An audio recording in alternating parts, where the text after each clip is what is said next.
چوئی صاحب یہ بتائیں کہ آپ نے بڑی تفصیل سے جو 9 مئی کے واقعات ہیں اس کے حوالے سے اپنا نقطہ نظر پیش کیا. اب قومی اسمبلی میں قرارداد بھی منظور ہو گیا ہے.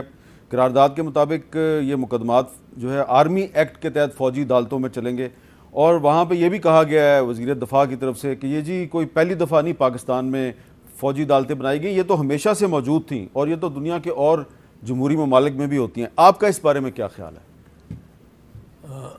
حامد، میں آپ کی اجازت سے جی میں ایک چیز میں اس آپ کے پروگرام کے آغاز میں 1 منٹ لینا چاہتا تھا. میں چونکہ خود نہ میری بیوی ہم جا نہیں سکے، لاہور میں نہیں رہے گزشتہ 4-5 دن، تو ہمارے ایک دوست شعیب ہاشمی وہ فوت ہو گیا اس کے پیچھے. ہمارے استاد تھے جی گورنمنٹ کالج. اچھا بڑا کیا اس نے کتنی خوشیاں بانٹی ہیں، کتنا لوگوں کو خوش کیا. ٹال مٹول، سچ گپ، اکڑ بکڑ، 50-50 بہت کچھ بڑا ہے. پر میں اس کا ذکر کرنا چاہتا تھا. اب اچھا ہوا آپ نے ذکر کر دیا. کل میں انشاءاللہ لاہور جا کے، اور تو اس کا مطلب ہے کہ جب یہ 9 مئی کے واقعات ہوئے تو آپ لاہور میں نہیں تھے؟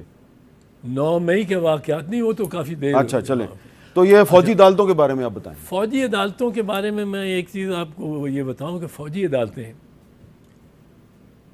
پاکستان کے ہمارے آئین کے تحت نہیں لگ سکتی. اچھا، یہ آئین کے مطابق نہیں لگ سکتی. آئین کی اس پہ تشریح جو ہے وہ ایک سپریم کورٹ کا فیصلہ ہے 1999 کا، 1999 کا، لیاقت علی. ایک 98 کا ہے محرم علی،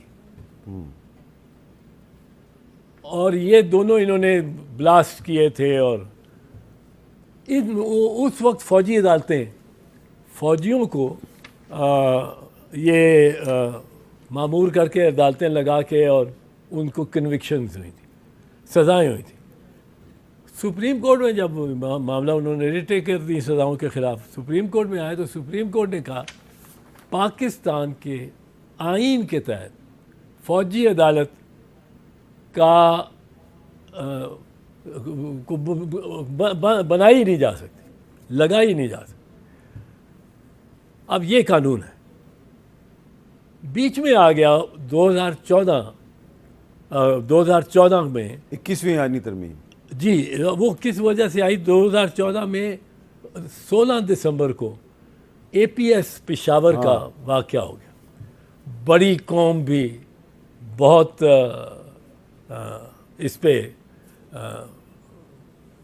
پشیمان تھی، بہت دکھ تھا، غم تھا، اور لوگوں نے کہا لگاؤ فوجی عدالتیں ان کے جو پکڑو فوجی عدالتوں. اب فوجی عدالت تو لگ نہیں تھی سکتی آئین کے تحت. سو آئین میں 21ویں آئینی ترمیم کی گئی، اور اس میں ایک سن سیٹ کلاز رکھی گئی. اس کو کہتے ہیں سن سیٹ کلاز، کہ وہ اس کا میعاد مقرر ہے کتنے. وہ خیر پھر 23ویں ترمیم کے بعد کی، جب اس کی میعاد 2017 میں ختم ہوئی تو پھر اس میں 23ویں ترمیم کے ذریعے اس کو آگے 2019 میں وہ جو گنجائش تھی وہ ختم ہو گئی. ٹھیک ہے.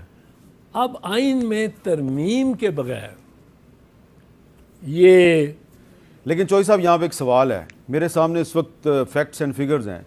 2018، 2019، 2020، 2021، 2022 عمران خان صاحب کے دور حکومت میں وہ جو 21ویں اور 23ویں ترمیم کے تحت جو فوجی عدالتیں تھیں، ان کے علاوہ آرمی ایکٹ کے تحت بنائی گئی عدالتوں سے کم از کم 24 افراد کو سزائیں ہوئی ہیں. اس میں 3 افراد کو سزائے موت بھی ہوئی ہے.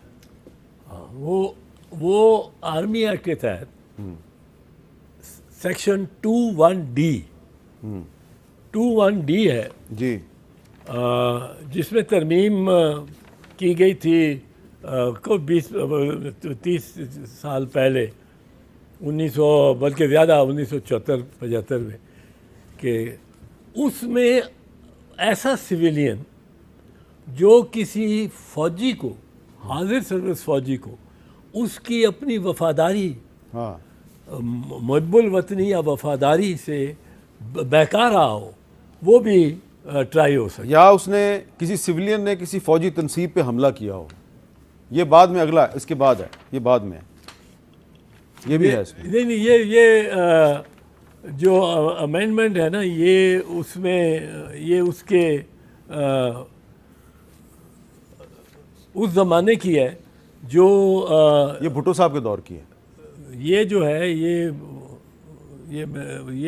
غالباً 2016 ہاں جی 2016 کی. جی جی یہ اس زمانے کی تھی جس میں وہ ایک گنجائش دی گئی تھی آئین میں فوجی عدالتوں کے لیے.